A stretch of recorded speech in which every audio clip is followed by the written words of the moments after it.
Hablo 9 idiomas, dijo la joven con las manos esposadas. El juez estalló en carcajadas. Claro, y yo soy políglota, se burló él ante todo el tribunal. Pero cuando ella abrió la boca, su risa se congeló por completo. La sala del Tribunal Superior de Justicia de la Ciudad de México nunca había estado tan llena aquella tarde de marzo. Cada asiento ocupado, gente de pie en los pasillos, periodistas con cámaras apagadas esperando el momento exacto para capturar la noticia del día. El murmullo colectivo creaba una sinfonía de expectativa que hacía vibrar el viejo aire acondicionado del edificio. Valeria Morales caminaba hacia el banquillo de los acusados con las manos esposadas.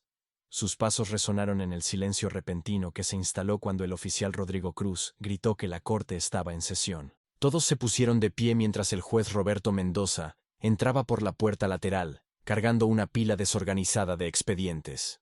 Mendoza era un hombre de constitución robusta, cabello entrecano peinado con gel, y esa expresión que solo años sentenciando vidas ajenas pueden esculpir en un rostro, mezcla de aburrimiento, superioridad y desdén ocasional. Ordenó a todos que se sentaran, dejando caer los autos sobre la mesa con un golpe que sobresaltó a varios presentes.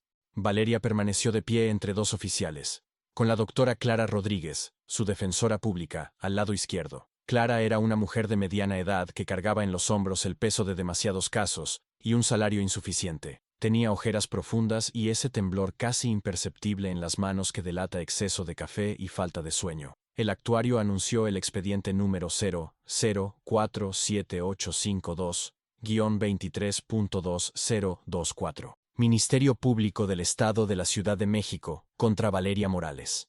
Las acusaciones eran graves: estafa calificada, falsedad ideológica y ejercicio ilegal de la profesión. El bullicio volvió a la sala como una ola. Valeria sintió cientos de ojos clavados en su espalda, juzgándola antes de que se presentara ninguna prueba. Conocía esa sensación.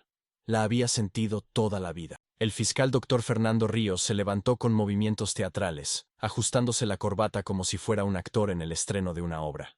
Era un hombre delgado, de facciones afiladas, que hablaba con ese acento de quien estudió en colegio particular caro. Comenzó su acusación diciendo que tenían ante ellos a una joven que había perpetrado uno de los fraudes más elaborados que aquel juzgado había visto. Durante meses, según él, la acusada se había hecho pasar por traductora certificada, ofreciendo servicios a empresas multinacionales, ONGs y hasta órganos gubernamentales.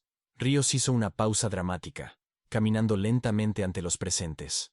Cobró miles de pesos por traducciones que supuestamente realizó en 9 idiomas diferentes. Continuó, 9 idiomas.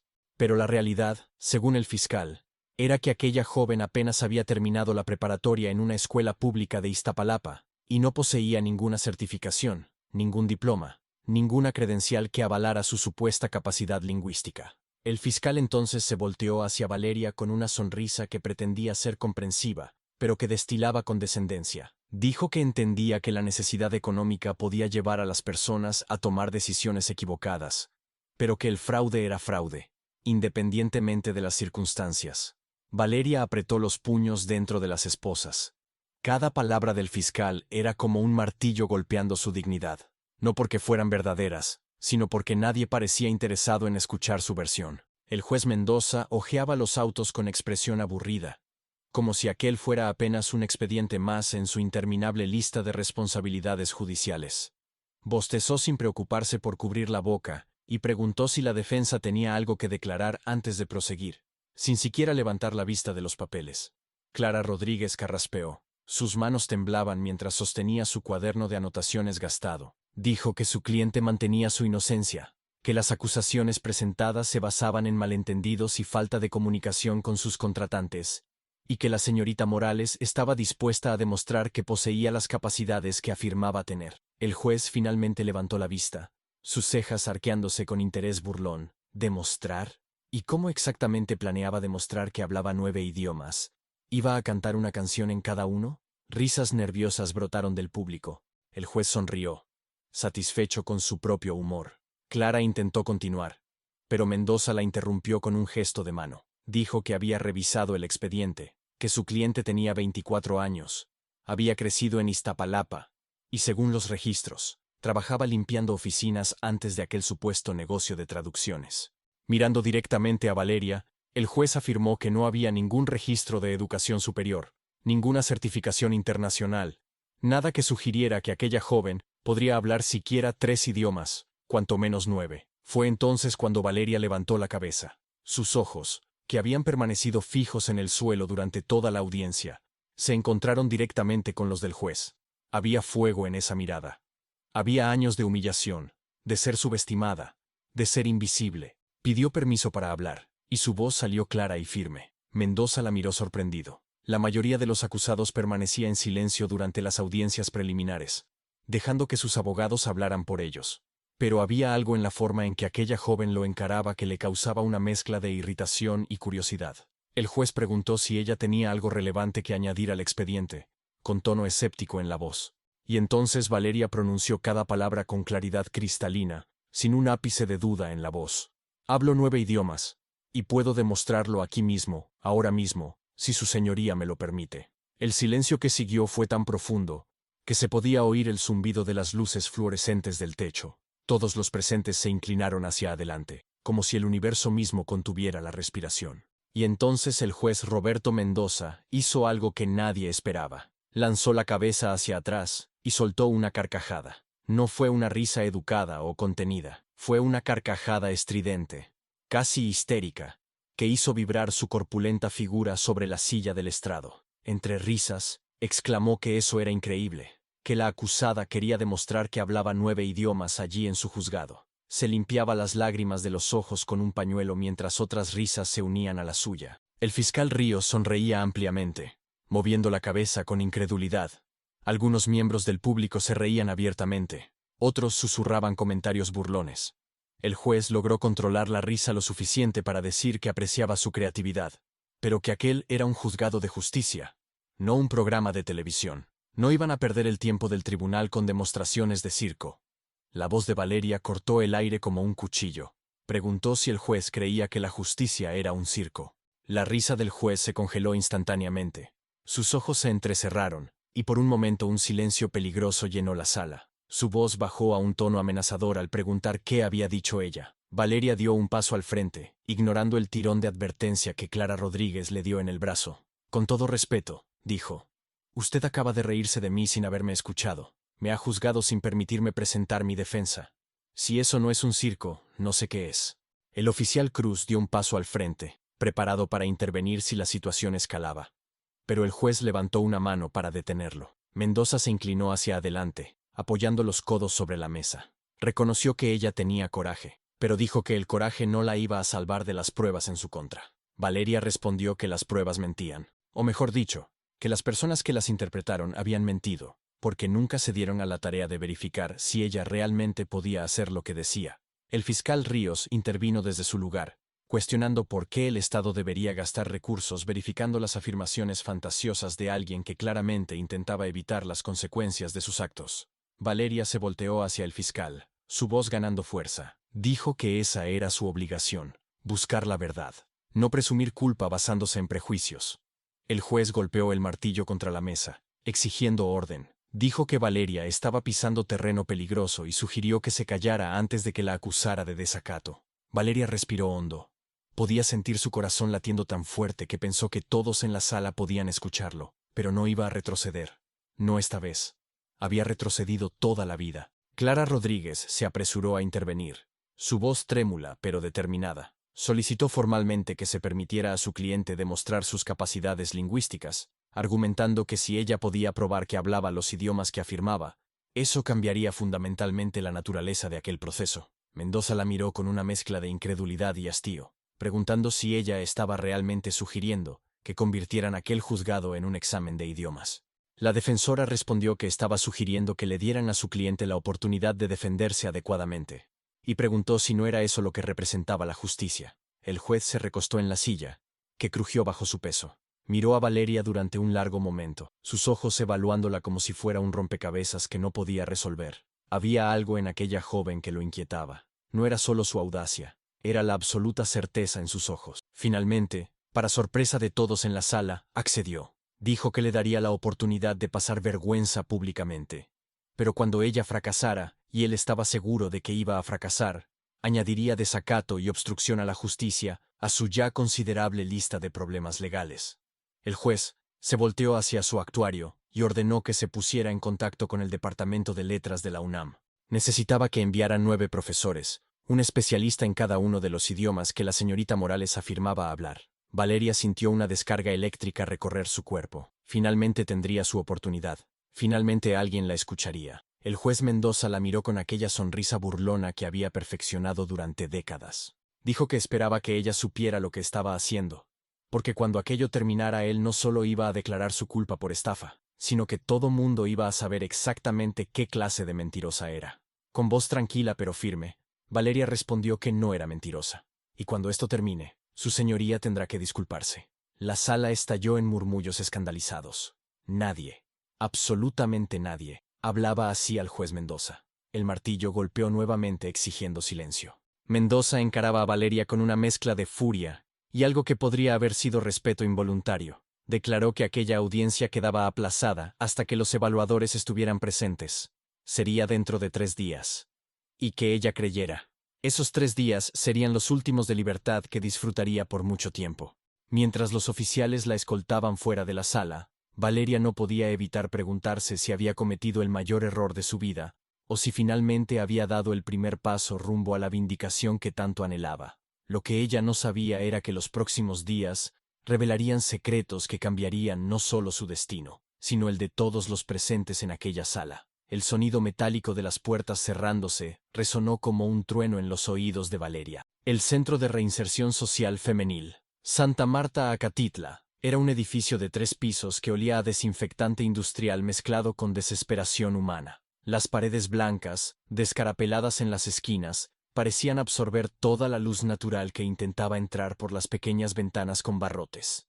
Valeria caminaba por el corredor flanqueada por 2 guardias. Le habían quitado las esposas, pero la sensación de opresión permanecía, ahora invisible, pero más pesada que cualquier metal. Otras reclusas la observaban desde sus celdas, algunas con curiosidad, otras con esa mirada vacía que solo el encarcelamiento prolongado puede crear. La guardia Jessica Torres, una mujer joven con expresión profesional pero no cruel, anunció la celda 47C. Abrió la puerta de metal con un chirrido que resonó por todo el corredor, y dijo que Valeria tendría una compañera de celda, esperando que se llevaran bien. Valeria entró, y la puerta se cerró tras ella con un golpe definitivo que la hizo estremecer. La celda era pequeña, 2 literas estrechas, un pequeño lavabo, un inodoro sin privacidad, y una ventana tan alta que solo servía para recordar que el mundo exterior existía, pero estaba fuera de alcance. En la litera inferior, una mujer de mediana edad levantó la vista de un libro gastado. Carmen Flores tenía el rostro marcado por líneas que contaban historias que probablemente nunca compartiría. Su cabello entrecano estaba recogido en un moño apretado, y sus ojos, aunque cansados, aún conservaban un destello de inteligencia. Carmen comentó que entonces ella era la famosa políglota, que todo el cerezo estaba hablando de ella, la chica que desafió al juez Mendoza y vivió para contarlo. Valeria se sentó en la litera superior, sintiendo el colchón delgado y duro bajo su cuerpo. No respondió de inmediato. Estaba exhausta, no solo físicamente, sino emocionalmente. La adrenalina de la audiencia se había evaporado, dejando solo un vacío pesado en el pecho. Finalmente dijo que no era famosa, que era solo alguien que se cansó de ser subestimada. Carmen soltó una risa seca y comentó que allí dentro todas estaban cansadas de algo. La diferencia era que la mayoría ya se había rendido. Valeria todavía tenía fuego, y eso era peligroso en un lugar como aquel. Valeria preguntó por qué era peligroso, y Carmen respondió que era porque la esperanza dolía más que la resignación. Cerró su libro y preguntó si Valeria realmente hablaba 9 idiomas. Valeria asintió, mirando al techo manchado de la celda. 10, en realidad, respondió. Pero nadie preguntó. Carmen se sentó, genuinamente interesada. ¿Cómo era posible que una chica de su edad hablara 10 idiomas?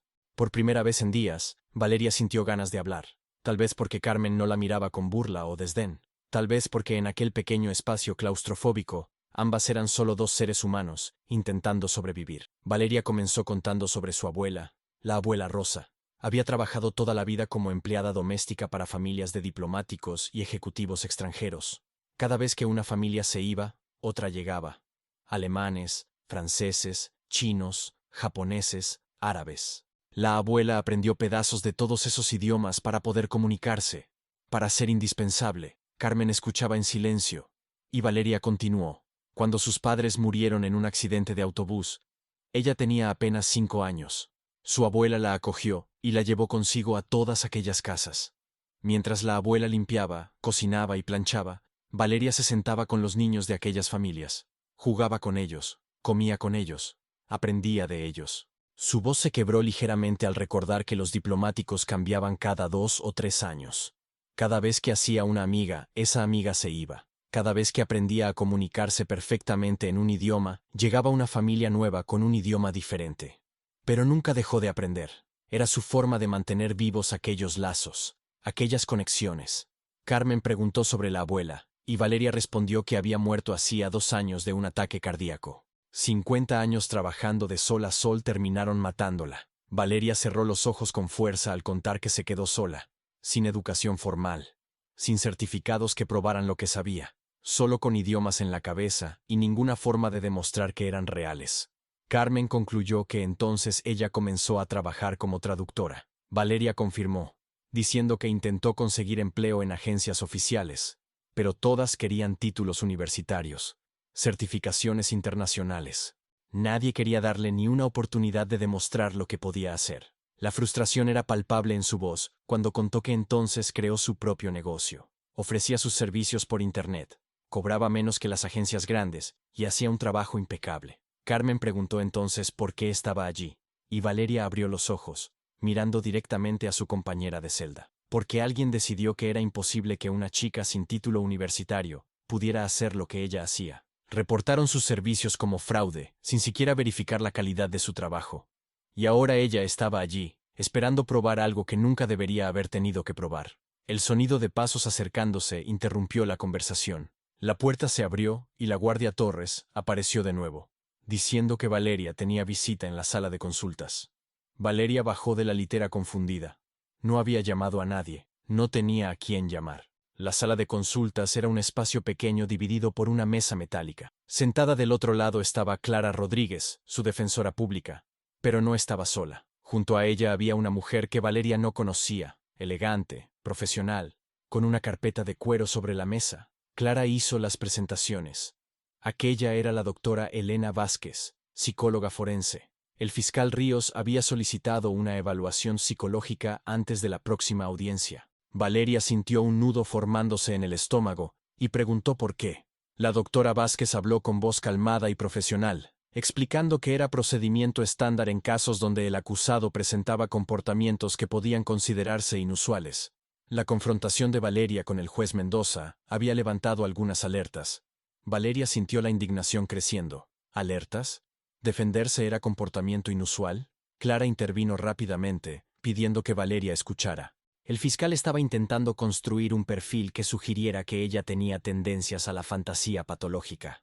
Querían argumentar que ella realmente creía que hablaba aquellos idiomas cuando en realidad no era así. Valeria golpeó la mesa con la palma de la mano, diciendo que eso era ridículo, que no estaba loca. La doctora Vázquez mantuvo su tono neutro, asegurando que nadie estaba diciendo que lo estuviera, pero que necesitaba hacer su evaluación. Haría algunas preguntas y necesitaba que Valeria fuera completamente honesta. Durante la hora siguiente, Valeria respondió pregunta tras pregunta sobre su infancia, sobre la muerte de sus padres, sobre vivir con su abuela, sobre aprender idiomas, sobre sentirse sola, sobre sus miedos, sus sueños, sus frustraciones. La doctora Vázquez tomaba notas meticulosas, su expresión imposible de descifrar. Finalmente, hizo una última pregunta. Si Valeria ya había sentido que la gente no la entendía, que vivía en un mundo diferente al de las otras personas. Valeria pensó cuidadosamente antes de responder. Dijo que sentía eso todos los días de su vida, pero no porque estuviera loca, sino porque había vivido en mundos que la mayoría de las personas nunca experimentaría. Había hablado idiomas que la mayoría nunca aprendería. Vio cómo las palabras pueden construir puentes o levantar muros. Entonces, sí, vivía en un mundo diferente, pero era real. Era tan real como el prejuicio que la había traído allí. La doctora cerró su cuaderno y agradeció por la cooperación, diciendo que presentaría su informe antes de la audiencia. Cuando salió, Clara se acercó a Valeria, su expresión preocupada. Había algo más que necesitaba saber. El juez Mendoza había contactado a la UNAM, pero no fue solo para conseguir evaluadores. Valeria preguntó qué quería decir eso, y Clara explicó que él había investigado sus antecedentes más a fondo y encontrado algo. Sacó unos documentos de su bolsa. Años atrás, cuando Valeria tenía 17 años, se había postulado a una beca en la Academia Internacional de Idiomas. Clara preguntó si se acordaba. Valeria asintió lentamente, diciendo que fue rechazada. Le habían dicho que su solicitud era poco realista, porque afirmaba hablar demasiados idiomas para su edad. Exactamente, confirmó Clara. Y Mendoza está usando eso como prueba de que ha mentido sobre sus habilidades durante años. Él argumenta que eso es un patrón de comportamiento fraudulento. La sala pareció encogerse alrededor de Valeria. Cada vez que intentaba avanzar, el sistema la empujaba hacia atrás.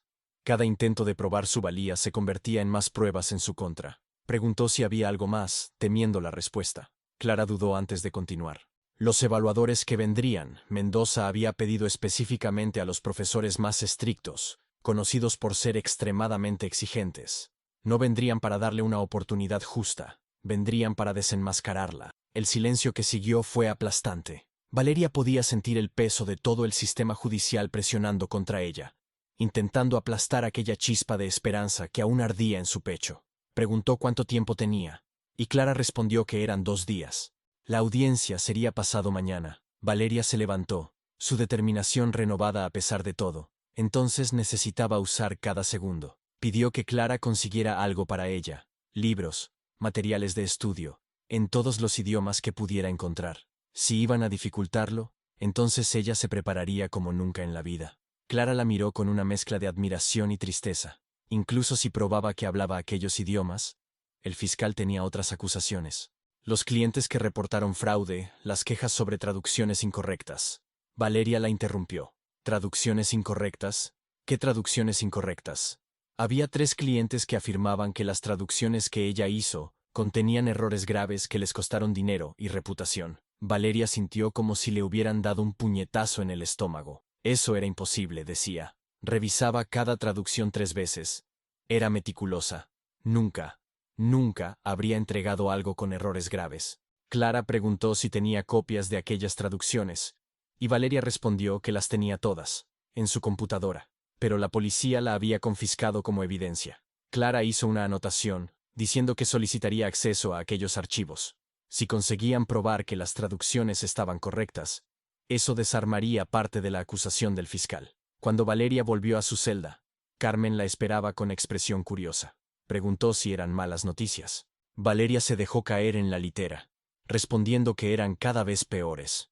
No solo tenía que probar que hablaba 9 idiomas ante profesores que ya habían decidido que estaba mintiendo, sino que también tenía que probar que traducciones que sabía haber hecho correctamente no tenían errores, y defenderse de una evaluación psicológica que probablemente la pintaría como delirante. Carmen silbó bajito. Cuando dije que tenías fuego, no estaba bromeando, pero preguntó si estaba segura de que quería continuar con eso. Podría aceptar un acuerdo, cumplir una pena menor, seguir con su vida, y rendirse. Valeria completó, mirando al techo. Aceptar que el mundo tenía razón y que yo estaba equivocada. No podía, Carmen. Si me rendía ahora, estaría traicionando a mi abuela. Todos esos años de aprendizaje, todas esas chicas que como ella tenían talento pero no tenían papeles que lo comprobaran. Carmen apagó la luz de la celda, diciendo que entonces Valeria debería descansar, porque en 2 días necesitaría cada gramo de fuerza que tuviera. En la oscuridad, Valeria cerró los ojos, pero no pudo dormir. Su mente repasaba vocabulario, gramática, expresiones idiomáticas en cada uno de los idiomas que había aprendido. Pero más que eso, pensaba en todas las veces que había sido subestimada, ignorada, descartada. El mundo estaba a punto de ver de lo que era capaz. Solo esperaba que fuera suficiente. La madrugada llegó al cerezo con ese silencio pesado que solo existe en lugares donde la libertad es un recuerdo distante. Valeria no había dormido. Sus ojos le ardían de cansancio, pero su mente seguía procesando conjugaciones verbales, estructuras gramaticales, expresiones idiomáticas en mandarín, árabe, alemán, francés. Carmen roncaba suavemente en la litera inferior, un sonido reconfortante en medio de tanta incertidumbre. Valeria había pasado la noche susurrando palabras en voz baja, cada idioma fluyendo como ríos que convergían en el océano de su memoria. El sonido de pasos acercándose interrumpió su concentración. Era demasiado temprano para el desayuno. La puerta de metal se abrió, y la guardia Torres apareció de nuevo con expresión seria, diciendo que Valeria tenía visita en la sala de consultas. Ahora. Carmen despertó sobresaltada, preguntando quién visitaba a alguien antes del amanecer. Valeria bajó de la litera, el corazón comenzando a latir más rápido. Siguió a Torres por los corredores vacíos, el eco de sus pasos resonando como tambores de guerra. Cuando llegaron a la sala de consultas, la sorpresa en el rostro de Valeria fue evidente. Sentado al otro lado de la mesa, había un hombre de origen asiático, con expresión angustiada, y un portafolio de negocios sobre el regazo. Ella lo reconoció inmediatamente, y susurró incrédula: «Señor Chen». David Chen se levantó abruptamente, sus manos temblando visiblemente. Él era uno de los 3 clientes que habían reportado sus traducciones como fraudulentas. Trabajaba para una empresa de tecnología que necesitaba documentos traducidos del inglés al mandarín para una expansión en China. Dijo que necesitaba hablar con ella, su voz saliendo entrecortada, como si cada palabra le costara un esfuerzo físico. No tenía mucho tiempo. Su abogado no sabía que él estaba allí. Torres cerró la puerta, pero permaneció dentro. Era protocolo estándar para visitas no autorizadas oficialmente. Valeria se sentó lentamente, intentando procesar aquella situación surrealista. Preguntó qué estaba haciendo él allí.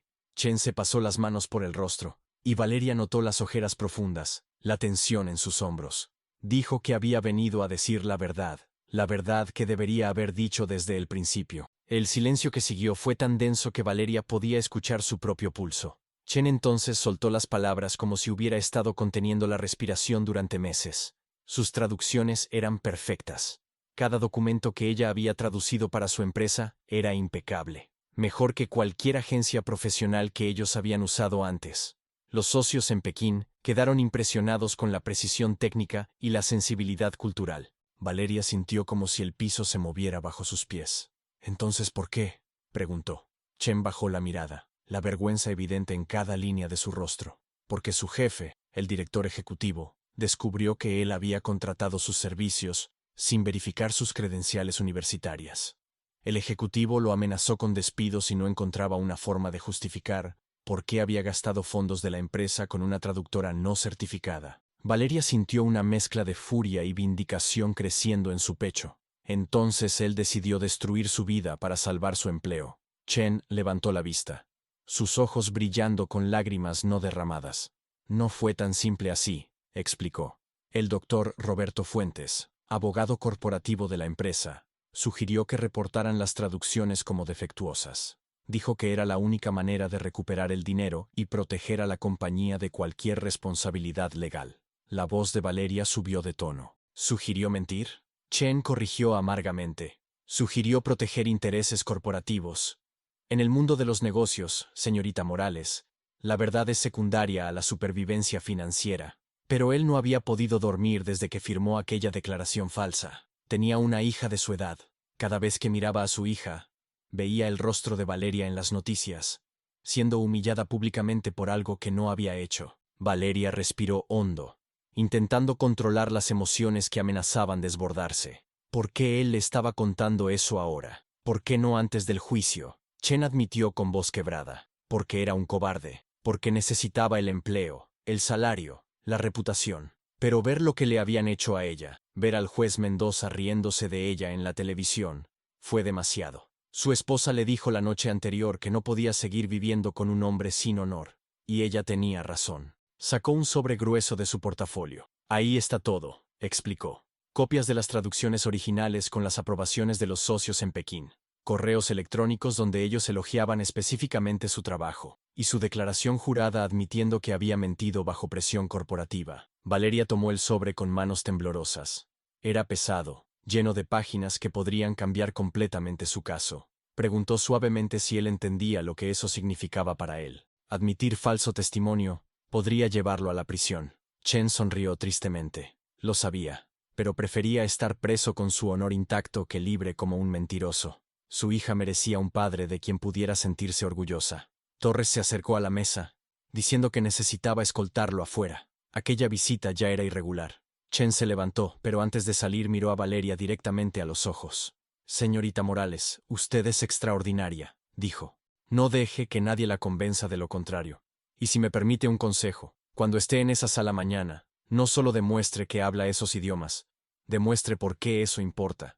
Demuestre que el talento real no necesita certificados para ser válido». Cuando salió, Valeria se quedó sola en la sala, sosteniendo el sobre como si fuera un salvavidas. Lágrimas que había contenido durante días finalmente comenzaron a caer. No eran lágrimas de tristeza, sino de alivio mezclado con rabia por todo lo que había sufrido a causa de mentiras corporativas. La puerta se abrió de nuevo, y Clara Rodríguez entró corriendo, con el cabello despeinado y expresión de pánico controlado. Torres había llamado diciendo que David Chen había estado allí. ¿Qué quería? Valeria le entregó el sobre, diciendo que aquello era su salvación.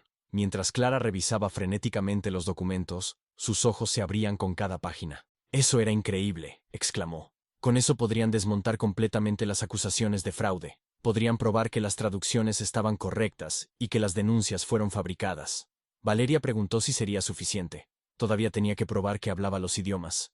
Y el fiscal probablemente diría que Chen estaba mintiendo ahora para ayudarla. Clara estuvo de acuerdo. Necesitaban más. Necesitaban encontrar a los otros 2 clientes que la habían acusado. Valeria preguntó cómo harían eso desde allí, y Clara tomó su celular diciendo que lo dejara con ella. Tenía contactos. Si Chen había tenido un ataque de conciencia, tal vez los otros también. Durante las horas siguientes, mientras Valeria era escoltada de vuelta a su celda, Clara trabajaba frenéticamente haciendo llamadas, enviando correos, activando cada contacto que tenía en su arsenal jurídico. De vuelta en la celda, Carmen observaba a Valeria con curiosidad. Algo cambió, dijo simplemente. Valeria tenía una expresión diferente. Valeria se sentó, todavía procesando todo. Uno de sus acusadores había venido a confesar que había mentido. Sus traducciones eran perfectas. La habían acusado falsamente para proteger intereses corporativos. Carmen silbó bajito. El sistema protegiéndose. Historia de siempre. Pero esta vez alguien tuvo el coraje de decir la verdad, comentó Valeria, mirando la pequeña ventana alta. Arriesgó todo para limpiar mi nombre. Carmen preguntó si eso le daba esperanza. Y Valeria respondió que le daba más que esperanza. Le daba prueba de que no estaba loca, de que no estaba equivocada, de que el mundo estaba equivocado sobre ella. Un sonido metálico resonó por el corredor. Era la hora de la biblioteca móvil, un carrito que pasaba 2 veces por semana con libros para las reclusas. Una joven empujaba el carrito, parando en cada celda. Cuando llegó a la celda 47C, Valeria la reconoció. Era Sofía Morales, una chica de apenas 19 años a quien había visto en el comedor. Tenía ojos inteligentes y esa tristeza particular de quien ha visto demasiado siendo demasiado joven. Sofía preguntó si necesitaban algún libro, su voz suave. Valeria preguntó esperanzada si tenía algo en idiomas extranjeros.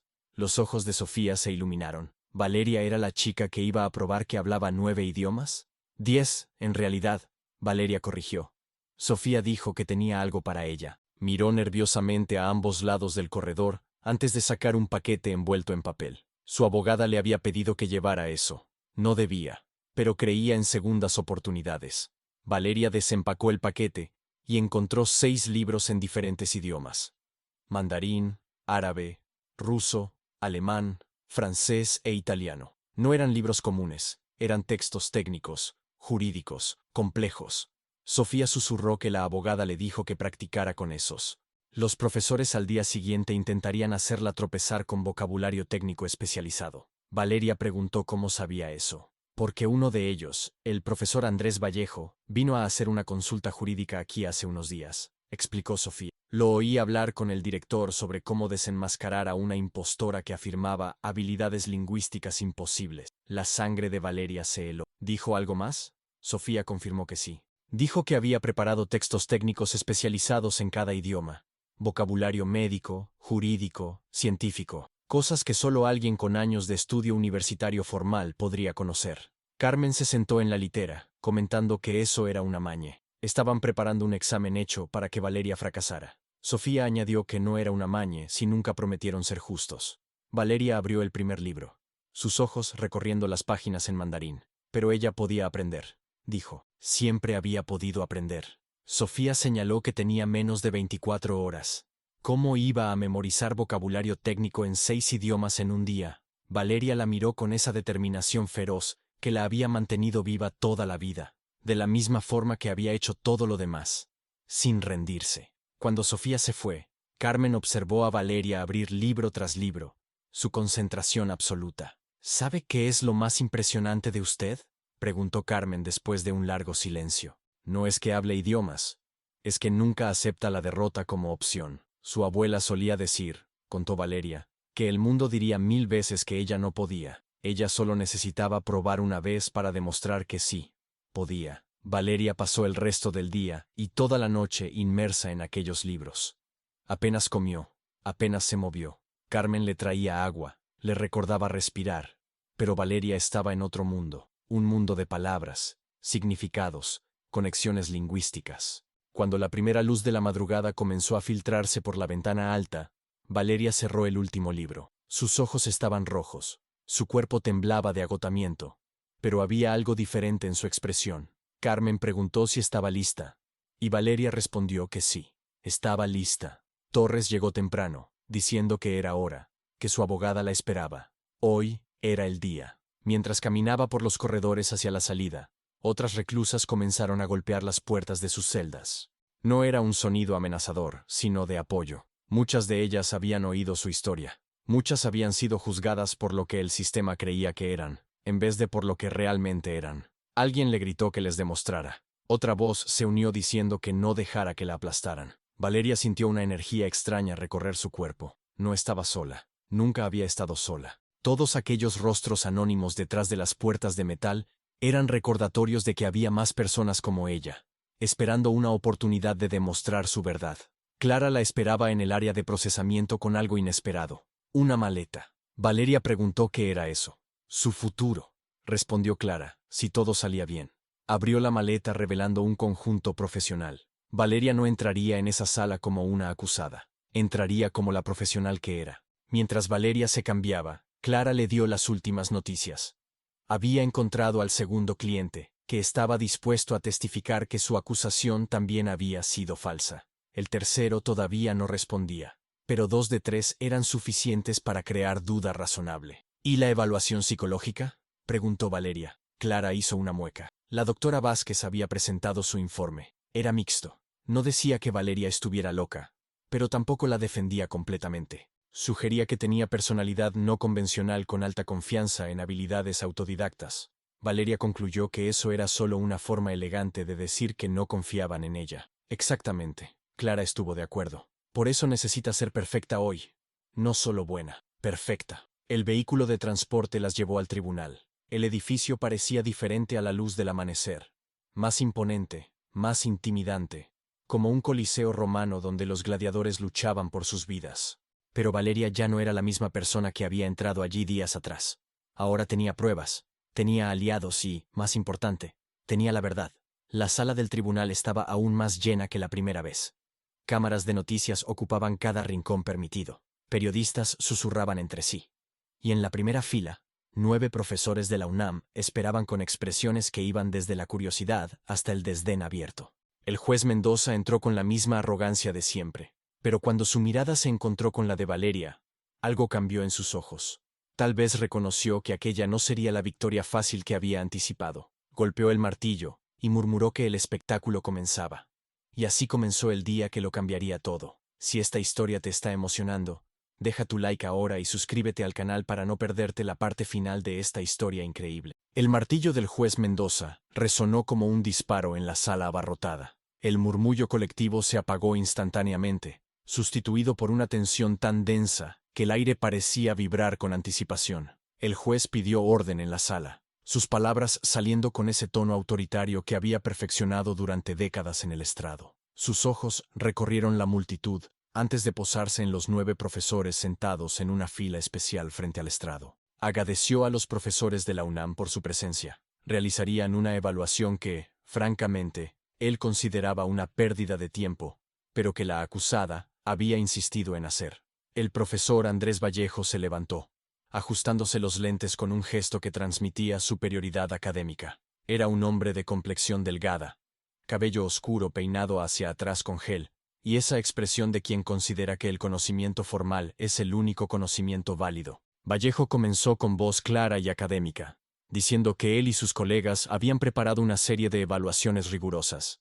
No se trataba simplemente de conversar en diferentes idiomas, sino de demostrar dominio técnico, comprensión cultural profunda y capacidad de traducción especializada. El juez Mendoza hizo un gesto con la mano diciendo que podía proceder, recostándose en la silla como si estuviera a punto de presenciar un espectáculo de magia barata. Vallejo abrió una carpeta gruesa y anunció que comenzarían con mandarín. La profesora Yuki Tanaka, aunque especialista en japonés, también dominaba el mandarín y evaluaría aquella primera sección. Una mujer asiática de mediana edad se levantó. La profesora Tanaka tenía una presencia serena, pero su mirada era analítica, diseccionando a Valeria con cada segundo que pasaba. La profesora habló en mandarín con fluidez perfecta, pidiendo a Valeria que leyera un texto médico y después explicara su significado en español. Le entregó un documento. Valeria tomó el papel. Era un texto médico complejo sobre procedimientos cardiovasculares, lleno de terminología técnica que haría sudar a cualquier traductor profesional.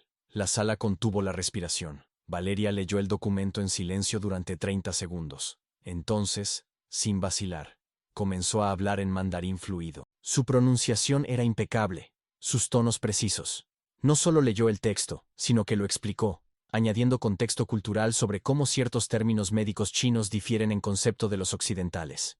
Después cambió al español sin pausa, traduciendo no solo las palabras, sino el significado profundo, explicando las implicaciones médicas con un nivel de detalle que dejó boquiabierta hasta a la profesora Tanaka. La profesora murmuró algo en mandarín a Vallejo, comentando que la pronunciación de Valeria era perfecta e imposible para alguien sin entrenamiento formal. Valeria respondió en el mismo idioma, diciendo que lo sabía. Entonces cambió al español explicando que había aprendido con la familia Chen, diplomáticos que vivieron 6 años en Pekín. La hija pequeña le enseñó no solo el idioma, sino las canciones, los juegos, las formas de pensar.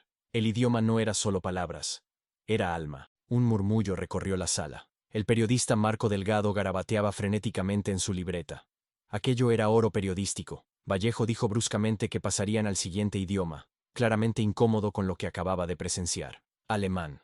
Profesor Hans Müller. Müller era un hombre corpulento con barba rubia y expresión severa típicamente germánica. Se levantó y habló en alemán cerrado con un acento deliberadamente complicado, pidiendo a Valeria que explicara las cláusulas de un contrato legal y sus implicaciones jurídicas. Le entregó un contrato legal denso, lleno de jerga jurídica alemana que hasta abogados nativos encontrarían desafiante. Valeria lo leyó, y nuevamente su respuesta fue más que perfecta. No solo tradujo, sino que identificó posibles problemas legales en el contrato, señaló ambigüedades lingüísticas que podrían causar disputas, e hizo todo alternando fluidamente entre alemán y español. Müller la miraba con una mezcla de asombro y desconcierto. Preguntó en alemán dónde había aprendido todo aquello. Valeria respondió en alemán fluido antes de traducir al español. De la familia Schneider. El señor Schneider era abogado internacional. La esposa sentaba a Valeria en su oficina mientras él trabajaba. Ella tenía 10 años y leía sus contratos mientras él pensaba que solo estaba dibujando. Aprendió que el alemán jurídico es como un rompecabezas, donde cada palabra tiene peso exacto. Clara Rodríguez observaba con lágrimas en los ojos. Aquello era más de lo que había esperado. Valeria no solo estaba demostrando competencia, estaba demostrando maestría. Vallejo prácticamente escupió la palabra. Árabe. Profesora Amira Hassan. Hassan era una mujer elegante con expresión inteligente y calculadora. Habló en árabe clásico, el tipo usado en textos religiosos y académicos, deliberadamente arcaico y complejo. Pidió a Valeria que leyera un texto religioso y explicara su significado filosófico profundo. Era un texto con comentarios filosóficos complejos. Valeria cerró los ojos por un momento. Cuando los abrió, había algo diferente en su expresión. Comenzó a recitar en árabe, su voz tomando aquella cadencia melódica particular del idioma bien hablado. No solo tradujo el texto, sino que explicó las múltiples capas de interpretación, las referencias históricas, los debates teológicos que el pasaje había generado durante siglos. Habló sobre cómo el árabe clásico difiere del árabe moderno, sobre la poesía inherente en cada verso. Hassan se puso de pie, visiblemente conmovida. ¿Cómo era posible? Aquello requería años de estudio teológico. Valeria respondió suavemente en español. Familia al-Rahman. El padre era imán. Él le enseñó que el árabe no es solo un idioma. Es una forma de ver el universo, que cada palabra tiene raíz, historia, conexión con otras palabras. Es un idioma que respira poesía. El juez Mendoza ya no se recostaba en su silla. Estaba inclinado hacia adelante. Su expresión había cambiado de burla a algo que podría haber sido respeto involuntario. Uno por uno, los profesores presentaron sus desafíos. Ruso con el profesor Igor Volkov, que pidió que recitara literatura clásica, y explicara simbolismo literario complejo, francés con terminología culinaria y vinícola tan específica que solo un sommelier o chef profesional conocería, italiano con ópera y música. Cada vez Valeria no solo cumplía, sino que superaba expectativas. Y cada vez añadía esa dimensión personal, esa historia de aprendizaje que revelaba no solo conocimiento técnico, sino comprensión profunda y amor genuino por cada idioma. Cuando el profesor Volkov pidió que explicara un pasaje de literatura rusa clásica, Valeria no solo tradujo las palabras, sino que capturó el alma melancólica del texto, explicando contextos históricos y emocionales que solo alguien verdaderamente inmerso en la cultura rusa podría entender. Explicó que la familia Ivanov era su hogar ruso. El señor Ivanov era profesor de literatura. Leía Dostoyevsky para ella mientras su esposa preparaba borscht. Ella tenía 12 años y lloraba con las historias. Él le decía que si no podía sentir el sufrimiento ruso en las palabras, no estaba realmente leyendo a los maestros. La profesora que evaluaba francés presentó un texto sobre vinos con terminología tan especializada que parecía hecho para hacer fallar hasta traductores profesionales. Valeria no solo identificó cada variedad de uva, cada región vinícola mencionada, sino que explicó las sutilezas culturales de por qué ciertas palabras francesas para describir vino no tienen traducción exacta al español. Monsieur Dubois era sommelier, explicó con una sonrisa nostálgica. Dejaba que oliera los vinos mientras trabajaba. Decía que el francés del vino es poesía líquida. Cada palabra evoca tierra, sol, tiempo. No se traduce, se siente. Pero entonces llegó el momento que cambiaría todo. El último idioma era hebreo. Vallejo, que también dominaba hebreo además del español, se levantó personalmente para esa evaluación. Había guardado lo que consideraba su golpe maestro para el final. Dijo que aquel último texto era particularmente desafiante. Era un tratado filosófico antiguo sobre ética y justicia, sumamente complejo hasta para estudiosos dedicados.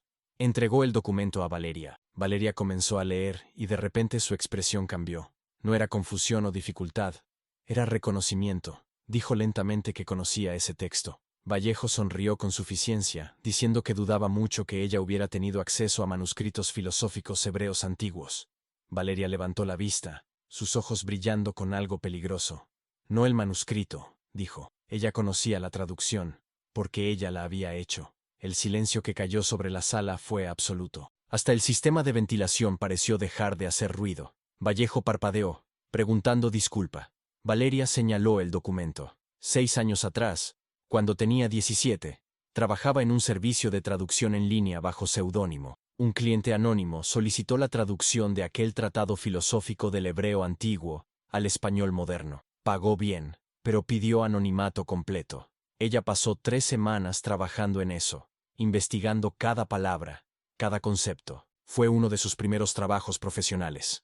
Entonces, se volteó hacia Vallejo, su voz ganando fuerza. Y él, profesor Vallejo, publicó un artículo académico 4 años atrás, titulado Nuevas interpretaciones de textos éticos hebreos. Ella leyó ese artículo. Él usó su traducción palabra por palabra sin dar crédito. La sala explotó en murmullos escandalizados. Vallejo palideció visiblemente. Esa era una acusación absurda, balbuceó. ¿Ella tenía alguna prueba? Valeria respondió calmadamente que tenía todos sus archivos de trabajo, incluyendo las notas de traducción, versiones preliminares, correspondencia con el cliente, todo guardado en su computadora, la misma computadora que estaba en posesión de la fiscalía como evidencia. Clara Rodríguez se levantó de un salto, solicitó acceso inmediato a esos archivos digitales. Si lo que su cliente decía era verdad, eso no solo demostraría su competencia, sino que expondría plagio académico. El fiscal Ríos parecía un animal acorralado. Eso era una distracción, dijo. No era relevante para el caso. El juez Mendoza finalmente encontró su voz. ¿No era relevante? Si la acusada puede demostrar que uno de los evaluadores que yo elegí usó su trabajo sin crédito, eso es extremadamente relevante para el caso. Muestra que ella no solo era competente, sino que era competente desde hace años. Se volteó hacia Vallejo, su expresión ahora fría. Profesor, ¿tiene algo que decir? Vallejo abría y cerraba la boca como un pez fuera del agua. Los otros profesores lo miraban con mezclas de choque y disgusto. En el mundo académico, el plagio era el pecado imperdonable. Dijo que había recibido esa traducción de un colega. No sabía que era de un servicio en línea. Asumió que era trabajo público. Él asumió, dijo Valeria. La profesora Hassan se levantó, su voz cortante. El protocolo académico requería verificar la fuente de todo material. Eso era básico. El profesor Müller añadió en tono severo que si eso era verdad, la UNAM tendría que investigar formalmente. Mendoza golpeó su martillo, pidiendo orden. Ordenó al oficial Cruz que trajera la computadora de la evidencia. Ahora. Mientras esperaban, Valeria permaneció de pie, su corazón latiendo con fuerza, pero su expresión tranquila. Había esperado 6 años por ese momento. 6 años desde que vio su trabajo publicado bajo el nombre de otro. Nunca pensó que la justicia llegaría de esa forma, pero la vida tenía formas extrañas de cerrar círculos. Cruz volvió con la laptop en una bolsa de evidencia. El técnico de la corte la encendió, y bajo supervisión judicial, Clara navegó hasta los archivos que Valeria indicaba. Ahí estaba todo. Las versiones preliminares de la traducción fechadas de hace 6 años. Las notas detalladas explicando cada decisión de traducción. Los correos electrónicos con el cliente. Y lo más condenatorio, la versión final, idéntica palabra por palabra a la que Vallejo había publicado en su artículo supuestamente original. Mendoza examinó los archivos personalmente, su expresión oscureciéndose con cada documento que revisaba. Finalmente levantó la vista hacia Vallejo. Profesor, dijo, le sugiero fuertemente que se ponga en contacto con su sindicato. Va a necesitar representación legal. Se volteó hacia los otros 8 profesores. ¿Alguien más tiene dudas sobre la competencia lingüística de la señorita Morales? Uno por uno, cada profesor negó con la cabeza. La profesora Hassan hasta se levantó. En sus 20 años evaluando competencia lingüística, nunca había visto a nadie con el dominio que esa joven demostró hoy. Ella no solo habla esos idiomas, los vive. Los comprende en niveles que la mayoría de los académicos solo puede aspirar. Y lo hizo sin recursos, sin privilegios, solo con determinación y amor genuino por el aprendizaje. Las palabras de Hassan resonaron en la sala. Mendoza se recostó en la silla, pasando una mano por el rostro. Por primera vez en décadas parecía verdaderamente inseguro de cómo proceder. Se dirigió al fiscal Ríos, preguntando si tenía algo más que presentar. El fiscal se levantó lentamente. Sabía que había perdido. A la luz de esos desarrollos, y considerando que 2 de los 3 clientes demandantes han retirado sus acusaciones y confesado haber mentido bajo presión corporativa, la Fiscalía solicita retirar todos los cargos. El murmullo en la sala se convirtió en un rugido. Mendoza golpeó su martillo repetidamente pidiendo orden. Cuando el silencio volvió, Mendoza miró a Valeria durante un largo momento. En sus ojos había algo que nunca había estado allí antes. Una disculpa. Comenzó diciendo que ese juzgado le debía una disculpa. Él le debía una disculpa. Permitió que el prejuicio nublara su juicio. Asumió que el talento extraordinario requería validación institucional, cuando ella había demostrado que el verdadero talento trasciende instituciones. Hizo una pausa, como si las próximas palabras le costaran esfuerzo físico pronunciar. Todos los cargos en su contra quedan retirados. Usted está libre de toda acusación. Además, ordeno que su computadora y todas sus pertenencias le sean devueltas inmediatamente. Golpeó el martillo una última vez. El caso está cerrado. La sala explotó en aplausos. Clara abrazaba a Valeria, ambas llorando. Los periodistas corrían hacia las salidas para publicar la noticia. Los profesores rodeaban a Valeria ofreciendo disculpas, ofertas de trabajo, oportunidades académicas. Pero Valeria solo podía pensar en una cosa. Finalmente, después de toda una vida siendo subestimada, el mundo había escuchado su voz, y esa voz había hablado en 10 idiomas. Las puertas del Centro de Reinserción Social Femenil Santa Marta, Acatitla, se abrieron con un chirrido metálico que sonó como música celestial. Valeria dio su primer paso como mujer libre en días que parecieron años. El sol de la tarde le dio en el rostro con una intensidad que casi la hizo retroceder. Libertad, vindicación, justicia. Pero la escena que la esperaba afuera no era la tranquilidad que había imaginado. Decenas de periodistas se abalanzaron sobre ella como olas rompiendo en la costa. Cámaras parpadeando, micrófonos extendidos como tentáculos, voces gritando preguntas que se mezclaban en un caos incomprensible. Señorita Morales, ¿cómo se siente? ¿Va a demandar al juez Mendoza? Hable sobre el profesor Vallejo. ¿Es verdad que habla 10 idiomas? Clara apareció a su lado, formando un escudo protector con su cuerpo, mientras intentaban abrir camino hasta el vehículo que esperaba. Pero antes de que pudieran avanzar 2 metros, una mujer elegante se interpuso directamente en su camino. Era de estatura imponente, cabello plateado perfectamente peinado, traje que gritaba poder y dinero. Linda Harrington, según la identificación corporativa que llevaba colgada del cuello. CEO de Harrington Global Translation Services, dijo que necesitaba hablar con Valeria ahora. Clara intervino diciendo que su clienta acababa de ser liberada, que no era el momento apropiado. Harrington miró directamente a Valeria, ignorando completamente a Clara. Su caso había generado atención internacional. Tenía 17 ofertas de empleo de diferentes países. Y algo más importante, información sobre su abuela. Información que Valeria querría escuchar. Valeria se detuvo de repente. ¿Sobre su abuela? ¿Qué sabía Harrington sobre su abuela? No aquí. Harrington señaló una limusina negra estacionada discretamente a media cuadra. 5 minutos de su tiempo. Si después quiere irse, yo personalmente la llevaré a donde desee. Clara apretó el brazo de Valeria en advertencia, pero había algo en los ojos de Harrington que no era amenazador. Era urgencia mezclada con respeto. Valeria accedió. 5 minutos. Dentro de la limusina, lejos del caos de periodistas, Harrington entregó una carpeta de cuero a Valeria. 20 años atrás, ella era directora de recursos humanos en una de las agencias de traducción más prestigiadas del país. La abuela de Valeria, Rosa Morales, se había postulado a un cargo. La rechazaron. Valeria sintió una punzada de dolor en el pecho. ¿Por qué le estaba contando eso? Porque cometimos el mismo error que el sistema cometió con usted, dijo Harrington. Rosa hablaba 6 idiomas con fluidez, pero no tenía títulos universitarios. La rechazaron sin siquiera evaluarla adecuadamente. Rosa escribió una carta después de esa entrevista. Una carta que Harrington había guardado durante 2 décadas, porque le daba demasiada vergüenza releerla. Harrington sacó un sobre amarillento de la carpeta. La letra era de su abuela. Valeria la reconocería en cualquier lugar. Harrington insistió en que lo leyera. Valeria abrió el sobre y comenzó a leer. Las palabras de la abuela Rosa brotaban de la página como un río de sabiduría y dolor. Estimada señora Harrington, comenzaba la carta, no la culpo por rechazarme. El mundo funciona con papeles, no con capacidades. Pero quiero que sepa que dedicaré mi vida a garantizar que mi nieta nunca tenga que implorar por oportunidades que merece.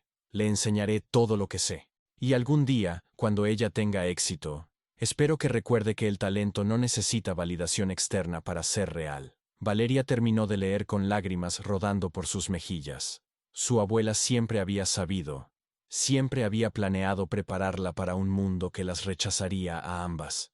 Harrington continuó con voz suave. Cuando vio el caso de Valeria en las noticias, supo inmediatamente quién era, la nieta de Rosa, la niña de quien había hablado en esa carta, y se dio cuenta de que tenía la oportunidad de corregir un error que cometió 2 décadas atrás. Valeria preguntó directamente qué quería. Harrington respondió que quería contratarla, no como traductora común, sino como directora de talentos no convencionales.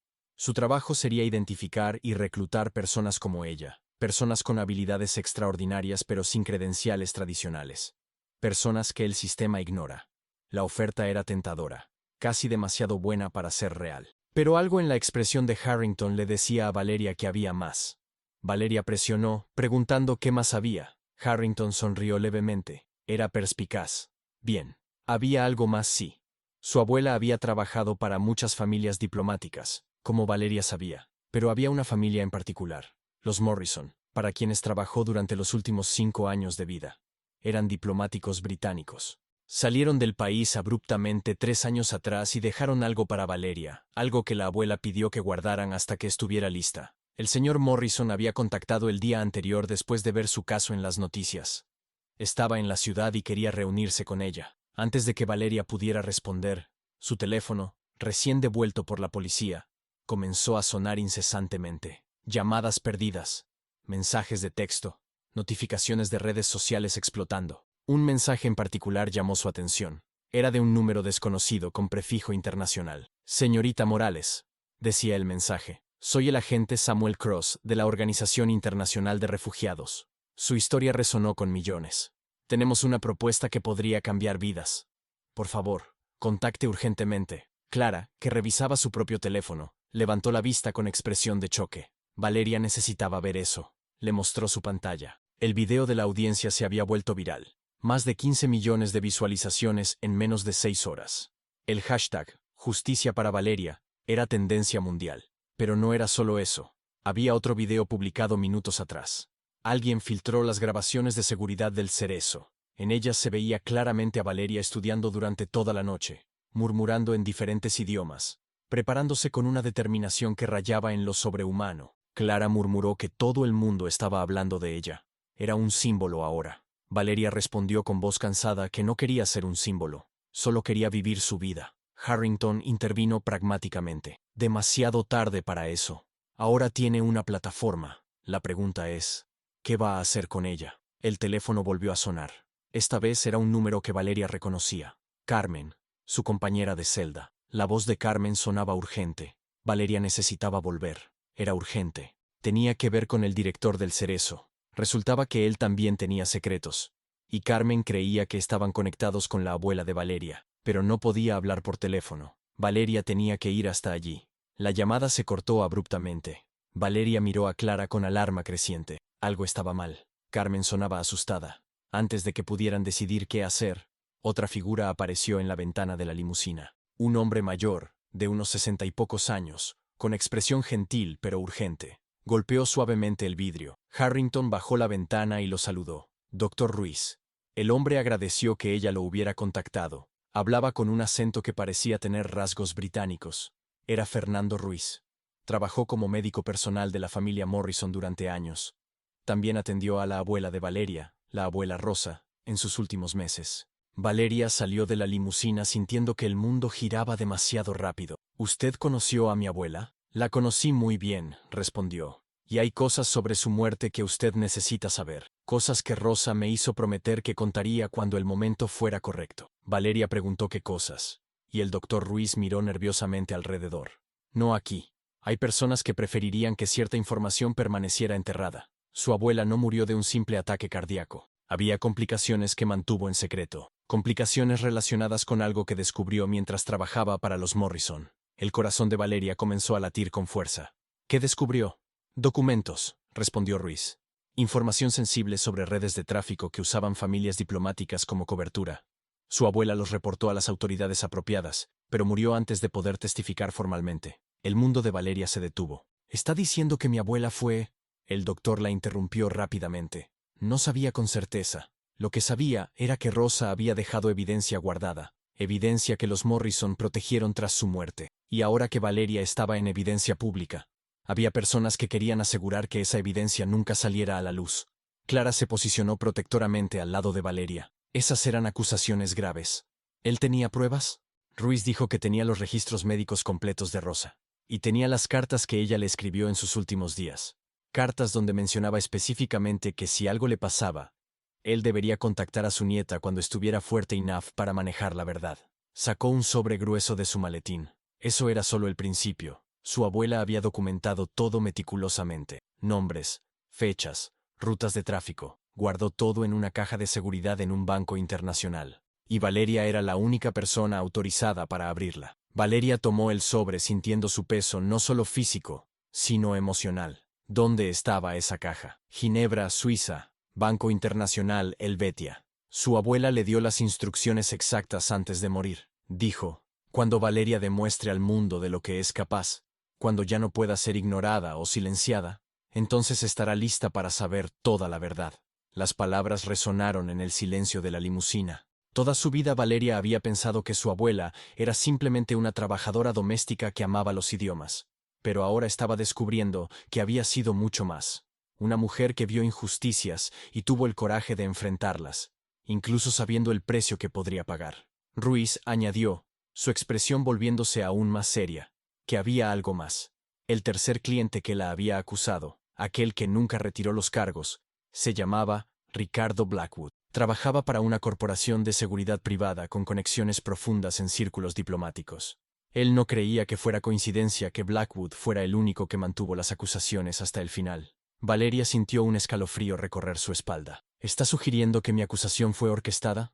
Ruiz respondió que estaba sugiriendo que cuando su caso se volvió público, ciertas personas vieron una oportunidad de desacreditarla antes de que pudiera convertirse en un problema. Antes de que pudiera descubrir lo que su abuela sabía. Clara agarró su teléfono diciendo que necesitaban protección policial ahora. Pero antes de que pudiera hacer la llamada, una camioneta negra se detuvo bruscamente frente a la limusina. De ella bajó un hombre de mediana edad, expresión seria, identificación federal colgando del cuello. Agente Samuel Cross. Dijo que Valeria necesitaba ir con él. Su vida podía estar en peligro. Valeria preguntó cómo sabía dónde encontrarla, y Cross respondió que había estado monitoreando comunicaciones relacionadas con su caso, y acababa de interceptar una conversación muy preocupante. Había un contrato activo sobre ella. Alguien quería asegurar que nunca llegara a Ginebra. Valeria tomó una decisión instantánea. No iría a ningún lugar hasta hablar con Carmen. Ella la había buscado.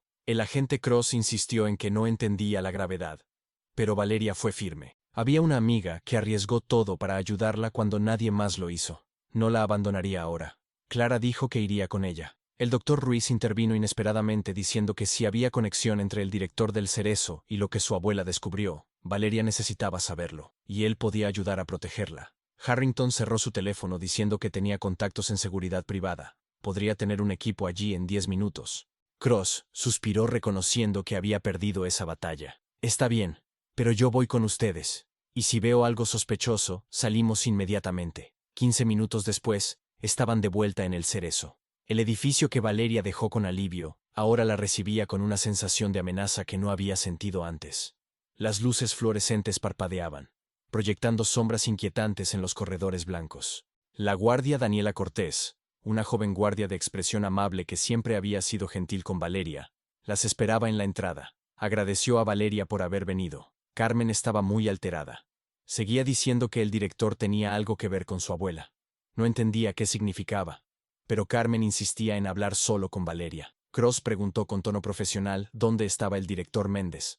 Cortés respondió que estaba en su oficina, haciendo llamadas todo el día. Desde que el caso de Valeria se volvió viral, estaba extremadamente nervioso. Cortés las guió por los corredores que Valeria conocía demasiado bien. Cuando llegaron a la celda 47C, Carmen estaba sentada en su litera abrazando las rodillas, con expresión que mezclaba miedo y determinación. Carmen se levantó de un salto cuando la puerta se abrió. Gracias a Dios que viniste, dijo. Pensó que tal vez Valeria no vendría después de todo lo que pasó allí. Valeria preguntó qué había descubierto Carmen. Carmen miró nerviosamente a los otros presentes. Cross mostró su identificación federal diciendo que todo lo que dijera allí estaba protegido. Si tenía información relevante, necesitaban escucharla. Carmen respiró hondo y dijo que 2 días atrás estaba limpiando cerca de la oficina del director Méndez. La puerta estaba entreabierta y oyó una conversación telefónica. Él hablaba sobre Valeria. Decía cosas como: la vieja era un problema, y la nieta no puede saber lo que encontró. El corazón de Valeria se detuvo. La vieja se refería a su abuela. Carmen dijo que pensó en eso al principio, pero no estaba segura. Entonces, ese día, después de que Valeria fue liberada, él estaba aún más alterado. Hizo otra llamada. Esta vez ella oyó claramente. Mencionó el nombre Rosa Morales y algo sobre documentos que nunca deberían haber llegado a las manos de la nieta. El doctor Ruiz se adelantó preguntando si Carmen mencionó algo sobre las familias Morrison o sobre redes internacionales. Sí. Carmen asintió vigorosamente. Dijo que los Morrison eran tontos por guardar esos papeles, que deberían haberlos destruido cuando tuvieron la oportunidad. Cross ya estaba haciendo llamadas urgentes. Clara se sentó procesando las implicaciones legales. Pero Valeria solo sentía una cosa: rabia. Rabia de que su abuela hubiera sido puesta en peligro. Rabia de que posiblemente su muerte no fuera natural. Rabia de que incluso ahora, años después, las sombras del pasado seguían persiguiéndolas. Dijo con voz peligrosamente calmada que necesitaba hablar con él. Necesitaba hablar con Méndez ahora. Clara advirtió que eso no era prudente, pero Valeria no se importaba con la prudencia. Se volteó hacia Cross diciendo que él era agente federal. Podía hacer eso oficial. Necesitaba respuestas sobre su abuela. Cross consideró por un momento. Entonces asintió. Haría algunas preguntas, pero Valeria iría con él. Y si se ponía peligroso, saldrían. Minutos después estaban en la oficina del director en el 3er piso. Augusto Méndez era un hombre de complexión gruesa, cabello ralo, y ese tipo de nerviosismo que solo la culpa puede generar.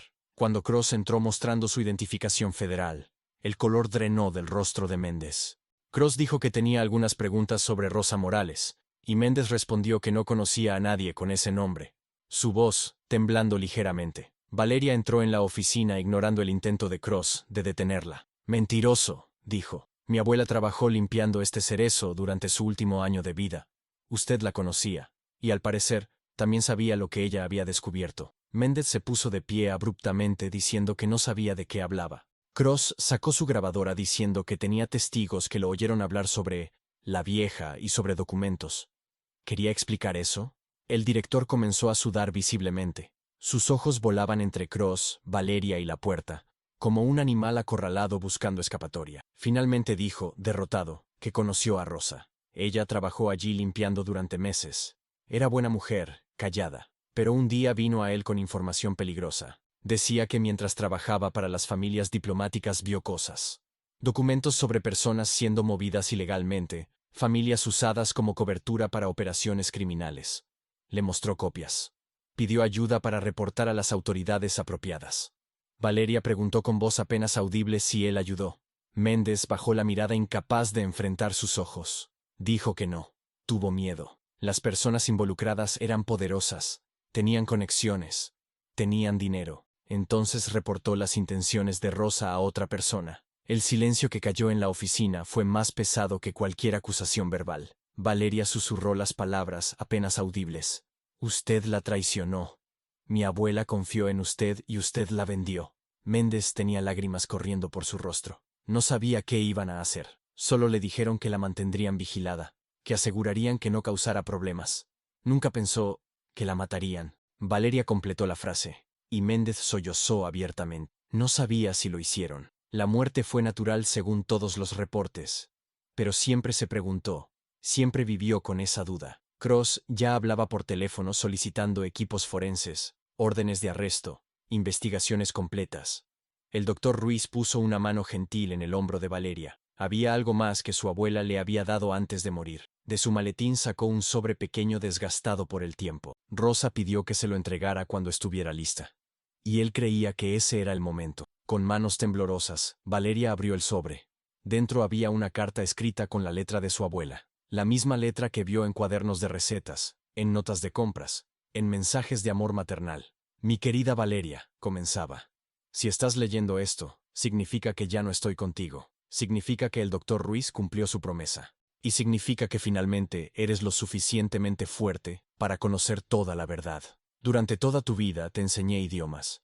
Te enseñé que las palabras tienen poder, que la comunicación construye puentes, que entender a otros es entender el mundo. Pero nunca te dije por qué era tan importante para mí que aprendieras. Cuando era joven fui testigo de injusticias que no podía detener. Vi personas siendo explotadas, familias siendo separadas, inocentes siendo lastimados. Y yo no podía hacer nada porque no tenía poder, no tenía voz, no tenía manera de ser escuchada. Pero tú, mi amor, tienes algo que yo nunca tuve. Tienes el don de las lenguas. Puedes hablar por aquellos que no tienen voz. Puedes traducir no solo palabras, sino injusticias en justicia, silencio en verdad. Los documentos que dejé en Ginebra no son solo evidencia de crímenes. Son voces de personas que necesitan ser escuchadas. Y tú eres la única que puede darles esa voz. Sé que el camino será difícil. Sé que habrá personas que intentarán silenciarte como intentaron silenciarme. Pero también sé que eres más fuerte que yo jamás fui. Porque no solo tienes conocimiento, tienes coraje. No llores por mí, mi pequeña. Si mi corazón se para antes de poder ver tu triunfo, sabré que fue porque di todo para prepararte. Y eso es suficiente. Cada idioma que te enseñé, cada historia que compartí, cada momento que pasamos juntas, fue preparándote para este momento, para cuando el mundo finalmente te escucharía. Ahora ve a Ginebra, abre esa caja, cuenta esas historias, da voz a los silenciados. Y cuando lo hagas, sabrás que tu abuela está orgullosa. No porque hables 10 idiomas o 20, sino porque elegiste usar tu don para algo más grande que tú misma. Te amo, mi niña. Siempre te amé. Siempre te amaré. Tu abuela Rosa. Valeria terminó de leer, y las lágrimas que contuvo durante días, finalmente fluyeron libremente. No eran lágrimas solo de tristeza, sino de comprensión, de propósito, de amor que trascendía incluso la muerte. Carmen la abrazó llorando también. Clara tenía lágrimas rodando por sus mejillas. Hasta Cross, el agente federal endurecido, tuvo que limpiarse los ojos discretamente. 3 meses después, Valeria estaba parada en Ginebra frente al Banco Internacional Helvetia. A su lado estaban Clara, Carmen, que recibió libertad condicional, el doctor Ruiz, y un equipo de seguridad coordinado por Cross. En la caja de seguridad encontraron exactamente lo que su abuela prometió: documentos meticulosamente organizados, nombres, fechas, rutas. Pero lo que más la impactó fue encontrar en la parte inferior un álbum de fotos. Fotos de ella misma a través de los años. Su primer día de escuela, aprendiendo a escribir en árabe, leyendo libros en francés. Cada foto tenía una nota de su abuela al reverso. La última foto era de Valeria a los 16 años, sonriendo mientras sostenía un certificado de un curso en línea de traducción. La nota decía: el día que supe que estabas lista. Solo faltaba que el mundo también lo estuviera. Con la ayuda de Clara y un equipo jurídico internacional, Valeria presentó toda la evidencia al Ministerio Público Federal. El caso causó un terremoto. 3 redes internacionales fueron desmanteladas. 17 funcionarios corruptos fueron arrestados en 6 países. Pero más importante que los arrestos, fue lo que Valeria hizo con las grabaciones que su abuela dejó. Creó un documental titulado Voces del Silencio. En él tradujo personalmente cada testimonio, dando voz a aquellos que habían sido silenciados.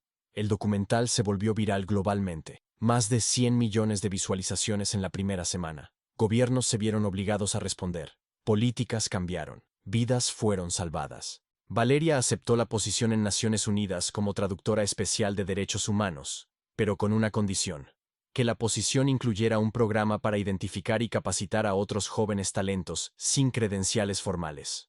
Un año después de la audiencia que lo cambió todo, Valeria estaba parada frente al cementerio donde su abuela estaba enterrada. Puso flores frescas en la lápida y se arrodilló.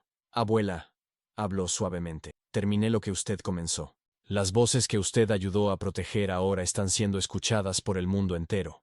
Las redes que usted documentó fueron desmanteladas. Las personas que intentaron silenciarnos fallaron. Una brisa suave movió las hojas de los árboles cercanos. Pero más que eso, abuela, entendí finalmente por qué me enseñó todos esos idiomas. No era solo sobre palabras, era sobre empatía, sobre conexión, sobre entender que cada persona, sin importar su idioma u origen, tiene una historia que merece ser escuchada. Valeria sacó el álbum de fotos de su bolso y lo abrió en la última página, donde pegó una foto nueva. Era de ella misma frente a Naciones Unidas, rodeada de personas de todos los rincones del mundo, personas cuyas historias tradujo, cuyas voces amplificó. Mira, abuela, esto es lo que construimos juntas. Su sacrificio no fue en vano. Su legado vive en cada persona que ahora tiene voz gracias a lo que usted me enseñó. Mientras el sol se ponía, Valeria se quedó allí sintiendo una paz que no sintió en años. Su abuela plantó semillas de esperanza en forma de idiomas.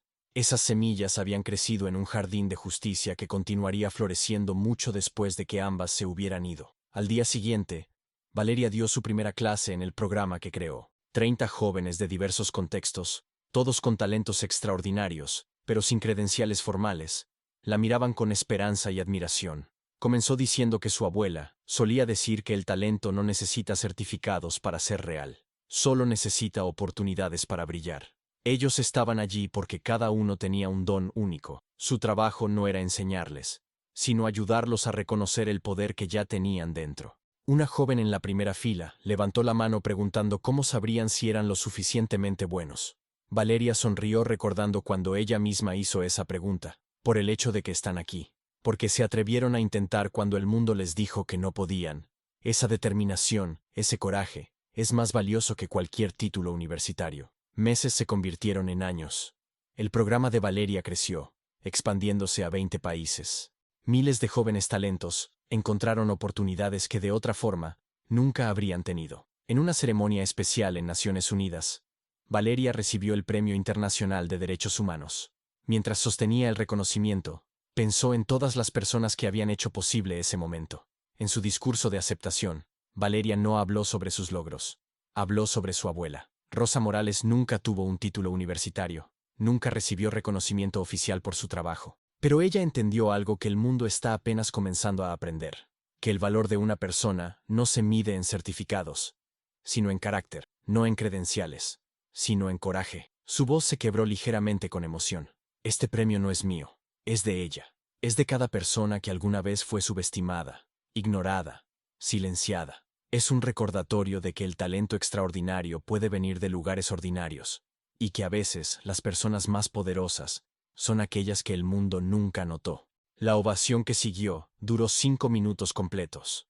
Personas de todo el mundo, conectadas virtualmente, aplaudían no solo a Valeria, sino a todas las Rosas del mundo. Todas las abuelas, madres, trabajadoras invisibles que plantaron semillas de esperanza, sin saber si alguna vez florecerían. Esa noche, en su departamento, El teléfono de Valeria sonó. Era un número desconocido. La voz al otro lado dijo: «Señorita Morales, soy María. Tengo 16 años y vivo en un pueblo pequeño en el interior del estado. Vi su documental.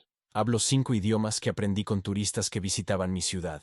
Todos me dicen que es imposible sin educación formal. Pero usted me dio esperanza de que tal vez, solo tal vez, yo también pueda tener un futuro. ¿Puedo postularme a su programa?» Valeria sonrió con lágrimas en los ojos. «Claro que puede, María. Cuénteme su historia». Y mientras escuchaba la historia de María, Valeria entendió que ese era el verdadero legado de su abuela. No las redes desmanteladas o los premios recibidos, sino cada vida individual que era tocada, cada talento que era reconocido, cada voz que era finalmente escuchada. El ciclo continuaba, la esperanza se multiplicaba, y en algún lugar, Valeria estaba segura. Su abuela Rosa sonreía, porque al final, esa nunca fue una historia sobre idiomas o injusticia o juicios. Fue una historia sobre amor.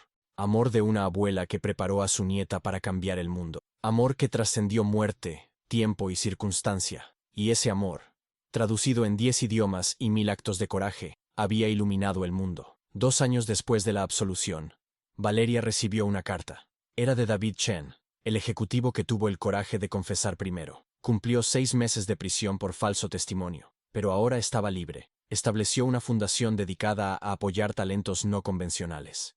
«Señorita Morales», decía la carta, «usted me enseñó que el honor vale más que dinero o posición. Mi hija ahora estudia en su programa. Ella quiere ser como usted cuando crezca. No una traductora, sino alguien que lucha por los invisibles». Valeria dobló la carta cuidadosamente y la guardó junto con la última carta de su abuela. 2 cartas que representaban el mismo principio: nunca es demasiado tarde para hacer lo correcto. El juez Roberto Mendoza se retiró anticipadamente, pero antes de dejar el cargo, implementó reformas en el sistema judicial para prevenir que prejuicios influyeran en juicios. Envió una carta a Valeria pidiendo permiso para usar su historia en entrenamientos de jueces. «Su caso me enseñó que la humildad no es debilidad», escribió, «y que a veces las mayores lecciones vienen de aquellos que pensamos no tienen nada que enseñarnos». Carmen, liberada con asistencia de Clara, ahora coordinaba programas de rehabilitación para personas encarceladas injustamente. Visitaba a Valeria regularmente, y siempre terminaban la conversación de la misma forma. «Usted me dio esperanza cuando no tenía ninguna», Carmen decía. «Ahora quiero dar esa misma esperanza a otros».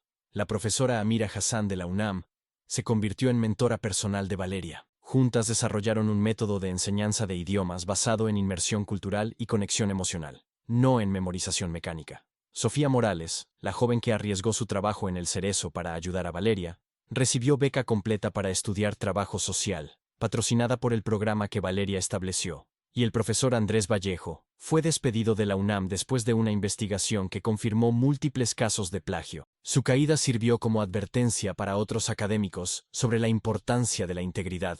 Pero la historia que más tocó a Valeria vino 3 años después. Recibió una invitación para hablar en una escuela pública en Iztapalapa, el barrio donde creció. Cuando entró al auditorio lleno, vio cientos de niños y adolescentes, muchos con historias parecidas a la suya, muchos invisibles para el sistema, pero brillantes en potencial no reconocido. Una niña de quizás 8 años levantó la mano y preguntó: «Señorita Valeria, ¿cómo sabemos si somos listos de verdad si nadie cree en nosotros?». Valeria se arrodilló a la altura de la niña y respondió: «Lo sabes porque estás haciendo esa pregunta, porque te importa, porque quieres aprender. La inteligencia no está en los papeles que tenemos, sino en las preguntas que hacemos y la curiosidad que mantenemos viva». Señaló a todos los niños presentes. «Cada uno de ustedes tiene un don. Puede ser con idiomas como yo, o con números, o con arte, o con música, o con cosas que aún no han descubierto. Mi trabajo, y el trabajo de personas como su maestra aquí, es ayudarlos a encontrar ese don y garantizar que nunca necesiten pedir permiso para brillar». Cuando salió de esa escuela, Valeria vio el rostro de su abuela en cada niño, vio a todas las Rosas y Valerias futuras, esperando solo una oportunidad. Esa noche, Valeria volvió al cementerio.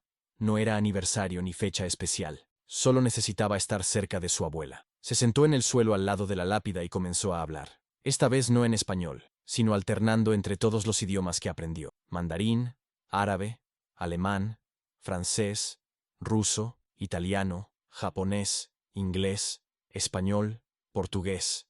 Contó en cada idioma una historia diferente, una historia de alguien cuya vida cambió por causa de su trabajo. En mandarín, habló de una refugiada china que finalmente consiguió asilo. En árabe, de un sirio que reencontró a su familia. En alemán, de un programa de intercambio que conectó culturas. Cuando terminó, el sol se estaba poniendo, pintando el cielo de naranja y rosa. Abuela, dijo finalmente en español, usted me enseñó que los idiomas son puentes, pero lo que no me dijo es que el mayor puente de todos no está hecho de palabras, está hecho de amor, y ese puente nunca se rompe, ni siquiera con la muerte. Una mariposa se posó en la lápida. Valeria sonrió. Su abuela siempre dijo que las mariposas eran mensajeras de esperanza. Se levantó, limpió las lágrimas, y salió del cementerio con el paso firme de quien conoce su propósito. Había un mundo entero de voces esperando ser escuchadas.